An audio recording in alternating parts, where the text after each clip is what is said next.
Hello everyone and welcome back to Coin Bureau Clips. It is time for another Q&A, so thank you everyone who sent their questions in on Instagram.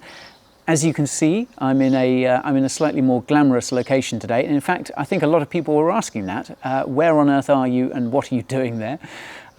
So yes, I'm in Portugal at the moment on the Algarve. We're staying not too far away from Faro. I'm on my way back to the UK because we have the Coin Bureau event happening in less than a fortnight on the 10th of June. And I was invited to the birthday party, the 40th birthday party of a very old and dear friend of mine. And I thought, well, I haven't seen either him or his lovely wife in fact, I haven't seen them since their wedding.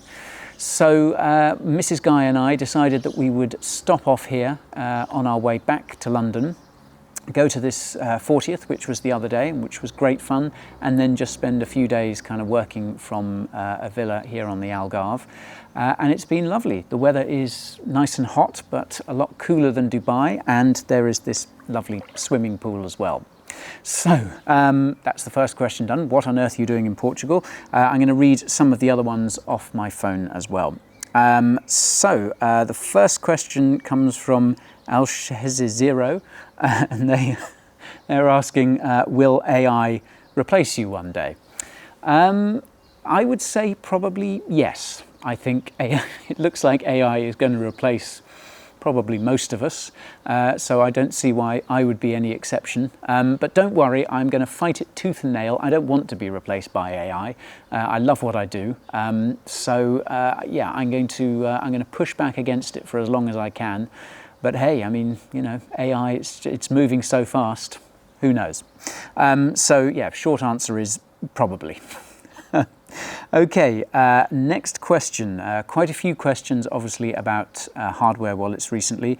Antonis Brasinos.eth asks, where would you store your crypto? Ledger Nano X or Trezor Model T? And obviously, we've had a lot of questions along those lines at the moment. I have always used Trezors. I think they're great. Before, obviously, this whole business with Ledger recently, I must say I thought Ledgers were pretty great as well, but I've always preferred and used Trezors, so I still use those at the moment. And I've also been using an Engrave Zero as well recently, which is a kind of new hardware wallet on the market. It's a lot fancier, but it is very good as well. If you want to get a discount on hardware wallets, link in the description.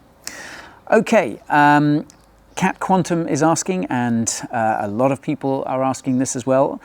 Do you think XRP will win court case? That is a very good question. I think at the moment it seems to be going in Ripple's way. So that's what I would say at the moment. However, my best guess is that we probably won't see a resolution for many more months now. I do think Ripple's case is stronger than the SEC's, so I certainly hope that they win. I think they deserve to win. Whether that'll actually be the case, who knows?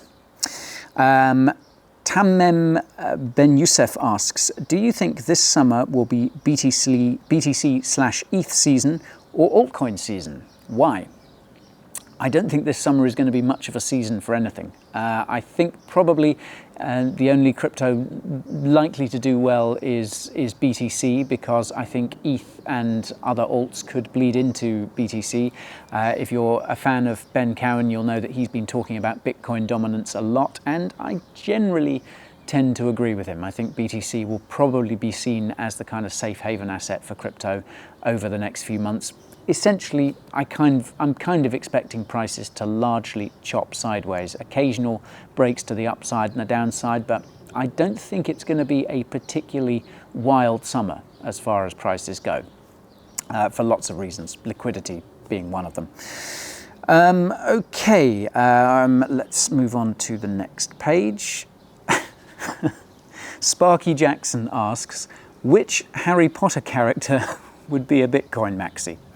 Sparky, I have not read a single Harry Potter book, and I've only seen bits of the films against my will. However, someone who does know about Harry Potter is Mrs. Guy, who is behind the camera at the moment. So, sweetheart, what Harry Potter character do you think would be a Bitcoin Maxi? That is a good question. I think Probably Arthur Weasley. Okay. Because he loves Muggle stuff. Okay. And he'd be all into Bitcoin, I think. Okay, interesting. For those of you who didn't catch that, Mrs. Guy thinks that Arthur Weasley would be a Bitcoin Maxi because apparently he's into Muggle stuff, so would probably be all in on Bitcoin, which suggests, doesn't it, that Mrs. Guy considers Bitcoin to be Muggle money, which perhaps it is. Who's the Scottish woman in the films? What's her character? Harry Potter? Oh, Professor McGonagall. Professor McGonagall. That's my answer. Professor McGonagall. Harry Potter. Don't go for any other altcoins, Harry Potter. Terrible, isn't it? Okay, let's move on. Yes, let's move on quickly. KP Sarakos asks, what are the 5 most decentralized cryptos if we should make a list? That's a good question. Okay, I think in no particular order, I would say Bitcoin, I would say Monero, I would say Litecoin, Dogecoin, and Ethereum.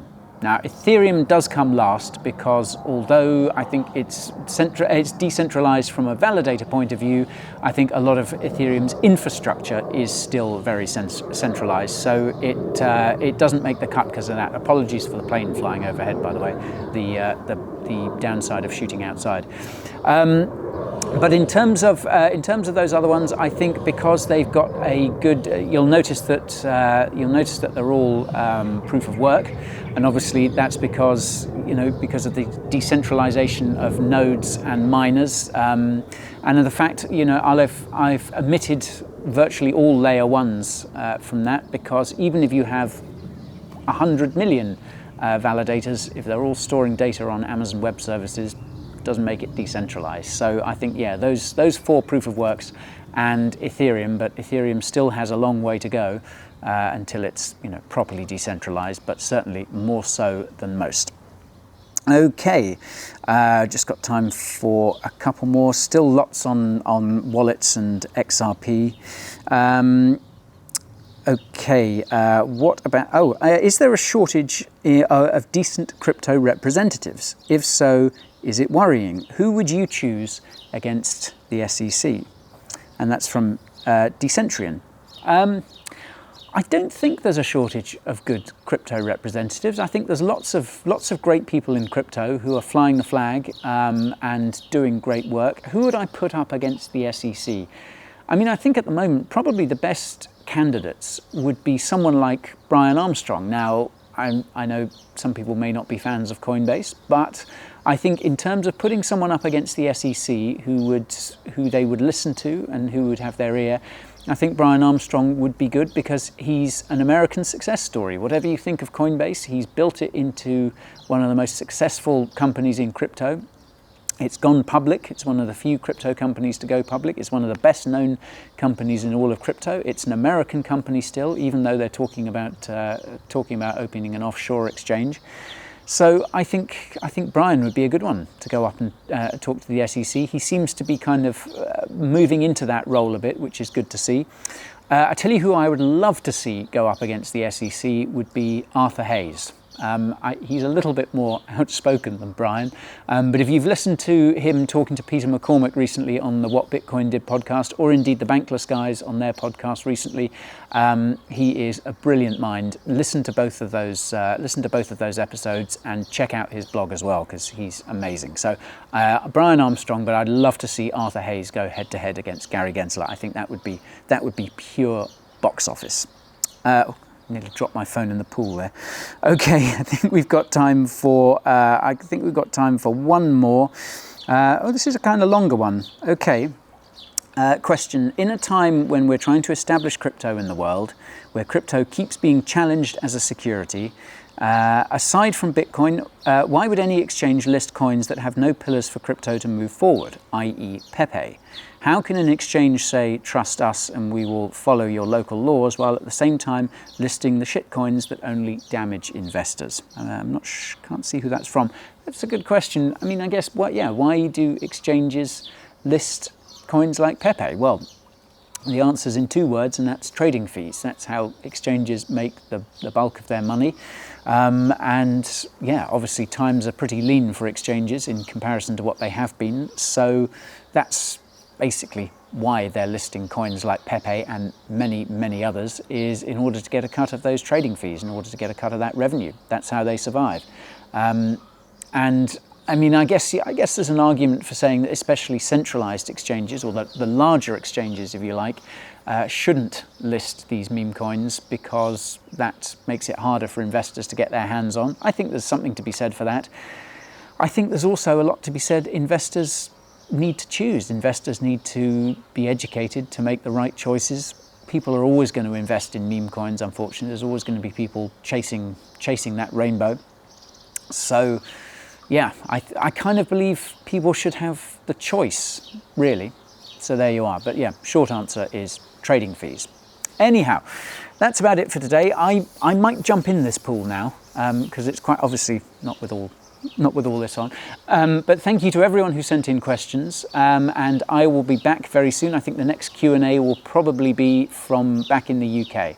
So do keep watching, like and subscribe. Coin Bureau deals page in the description. See you soon.